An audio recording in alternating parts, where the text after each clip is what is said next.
আইন সংস্কার কমিশনের প্রস্তাবনাগুলো জুলাই সনদের আলোকেই বাস্তবায়ন হবে, একথা জানিয়েছেন আইনমন্ত্রী মোহাম্মদ আসাদুজ্জামান।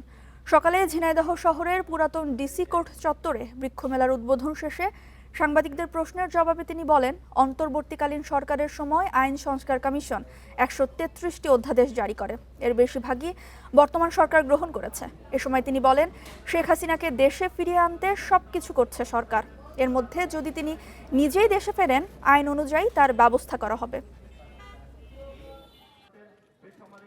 প্রস্তাবনার আলোকেই ১৩৩টা অর্ডিন্যান্স অন্তর্বর্তীকালীন সরকারের সময় জারি করা হয় এবং সেই অর্ডিন্যান্সগুলোর মধ্য থেকে প্রায় সবগুলোই আমরা কিন্তু সেই সংস্কারগুলো গ্রহণ করেছি। বাকি যেগুলো আছে আমরা সংবিধান সংশোধন কমিটি গঠন করেছি, বিশেষ কমিটি। সেই কমিটি জুলাই সনদের আলোকে আমরা সংস্কারগুলো এগিয়ে নেব।